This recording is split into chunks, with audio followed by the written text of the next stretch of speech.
Assalamualaikum warahmatullahi wabarakatuh. Terima kasih ke teman-teman semuanya. Kali ini saya akan membahas materi berikutnya, yaitu konsep akal dan hati.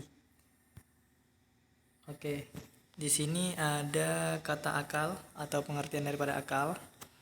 Kata akal berasal dari bahasa Arab yang artinya mengikat atau menawan. Akal bisa diartikan sebagai suatu potensi khas yang diberikan penciptaan kepada jin dan manusia ya yang dengannya manusia berpikir, mengetahui dan menghasilkan pengetahuan, mengikat informasi dengan realitas serta menahan hawa nafsu. Nah, ini menurut Al-Ghazali, akal merupakan suatu substansi imaterial yang menunjuk esensi manusia. Akal adalah suatu yang halus yang merupakan hakikat manusia. Akal yang bagi umumnya merupakan tempat berpikir, berhayal atau mengingat. Menurut Al-Ghazali tidak persisi demikian.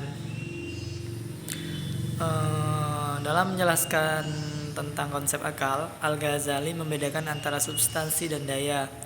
Akal adalah substansi, sedangkan daya dibagi menjadi dua, yaitu daya batin dan daya zahir, yang meliputi seluruh anggota badan atau eksternal. Jadi akal bukan tempat berpikir, akan tetapi bahwa kegiatan berpikir seperti menghayal, mengingat, estimasi, prestasi dan kerja indera bersama adalah daya-daya yang berpikir sendiri yang digerakkan oleh substansi pertama, yaitu akal. Selanjutnya Al-Ghazali membagi jiwa manusia dalam hubungannya dengan akal menjadi tiga. Yang pertama ada vegetatif, sensitif, dan jiwa rasional. Kemampuan akal dalam menangkap kebenaran bukan berarti tanpa kelemahan. Justru disinilah kebutuhan akal terhadap pengetahuan lebih tinggi. Ini dikarenakan ia dipengaruhi oleh indera yang mampu menangkap objek material, sedangkan akal hanya mampu menangkap konsep dan sebatas relasi saja. Kemudian hati atau kalbu dikenal dengan qalb dalam bahasa Arab.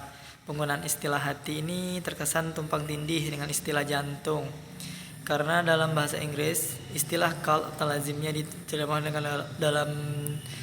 dalam bahasa Inggris dikenal dengan heart atau jantung, bukan liver atau hati.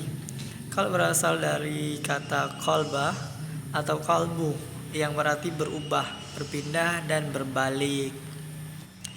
Secara biologis, kalbu berarti bolak-balik antara iya atau tidak, kuat dan lemah, yakin atau ragu, tenang dan gundah, atau sejenisnya. Istilah qalb menurut Al-Ghazali mengandung dua pengertian, materi dan spiritual. Pengertian materi ini organ tubuh jantung yang berbentuk kerucut yang terletak di sebelah kiri rongga dada.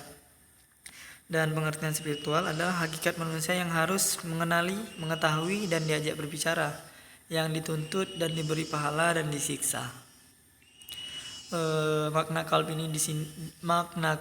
di sini dari sini spiritualitas berkaitan erat dengan roh manusia yang membawa amanah dari Allah, yang dihiasi dengan ilmu pengetahuan yang didasari dengan fitrah dasarnya, dan roh yang selalu mengumandangkan keesaan Allah. Hakikat qalb bukanlah berasal dari alam mistik, namun dari alam metafisika. Karena keberadaannya dalam fisik, inilah masih dianggap sebuah misteri. Inilah hakikat qalb menurut Al-Ghazali, yaitu metafisika yang tidak bisa diungkap kecuali jika seorang mampu penghalang yang ada di antara dirinya di alam fisik dengan alam metafisika melalui perenungan dan mujahadah dari dalam dirinya. Saya rasa itu yang dapat saya sampaikan di materi kali ini. Lebih kurangnya saya mohon maaf, dan saya akhiri. Wassalamualaikum warahmatullahi wabarakatuh.